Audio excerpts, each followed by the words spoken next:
ఉన్న పరిస్థితి కనబడుతుంది. ఇంకేం చెప్పాలి? ప్రకటనలు సరే, పరిశ్రమలేవి ఏది ఇదేంది? దావోస్లో ఒప్పందాలపై పెదవి విరుస్తున్న నిపుణులు.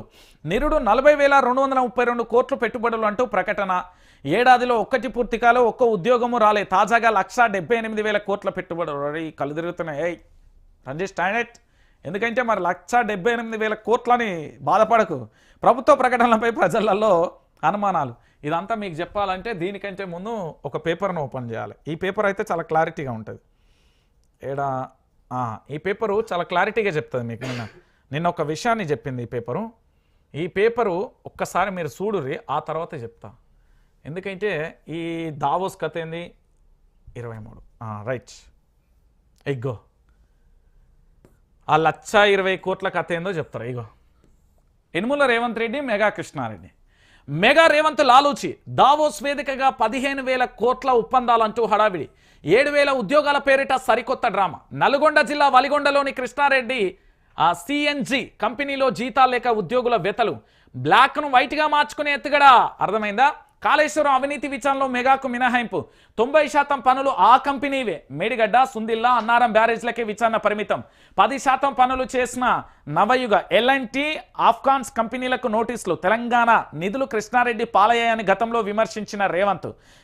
పూర్తి స్థాయిలో కూడా ఇక్కడ మీరు గిదొక్కటి గుర్తుపెట్టుకోవాలి. ఒక్కసారి గిదిని జూమ్ చేసి చూపెట్టు. తెలంగాణ ప్రాంత బిడ్డలందరికీ తెలవాలి. దావోస్ పర్యటన ఎందుకన్నా? దావోస్ పర్యటన ఎందుకక్క? దావోస్ పర్యటన దేనికోసం? ఇగో ఈ లైన్ కోసం. ఇంతకు మించి ఇంకా నేను మాట్లాడు. ఎందుకంటే ఇది నేను చెప్పిన మాట కాదు, పేపర్లో జర్నలిజం అనే అక్షరంతో వచ్చిన పదం.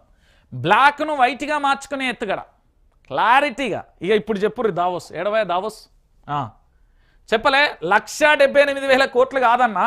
నిరుడును మీరు ఏదైతే 40,232 కోట్లు అని చెప్పిర్రో ఆ 40,232 కోట్ల పెట్టుబడులు ఏడొచ్చినాయి. ఎక్కడ పునాది రాయి తీసిలు, ఏ కంపెనీ పూర్తి స్థాయిలో వాటా వేసింది, ఏం కథ గవి చూపెట్టిన తర్వాత ఇది చెప్పన్నా.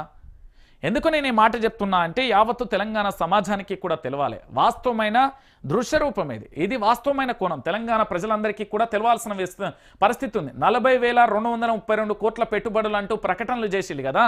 ఈ ప్రకటన సరే, ఈసారి మళ్ళీ 1,78,000 కోట్లు అంటున్నారు కదా. ఇదంతా తూతూమొచ్చా తుమ్మకాయ మంత్రం అంటారు కదా. ఇదంతా ఇది మొత్తం బ్లాక్ను వైట్గా మార్చుకునే ఎత్తుగడ. ఇది ఇప్పుడు గుర్తుపెట్టుకోవాలి తెలంగాణ ప్రాంత బిడ్డలు. ఇగో గీ ముచ్చట్లు చెప్పినందుకే ఈ వైఆర్టీవీ పిల్లగాడు రంజిత్ ఉంటాడు చూడు, ఆయన మీద కుట్రలు కుతంత్రాలు చేస్తున్నారు. ఎందుకు నేను ఈ మాట చెప్తున్నా అంటే దీన్ని రిపోర్ట్లు కొట్టే ప్రయత్నం చేస్తున్నా. అందుకే నేనేమంటున్నా అంటే ఇగో ఇక్కడ లైకులు కొట్టుకోరి, ఇక్కడ సబ్స్క్రైబ్ చేయరు. వాస్తవాలు తెలంగాణ ప్రాంత బిడ్డలకే తెలుస్తాయి కానీ రైట్ గిది మంత్రుల ఇలా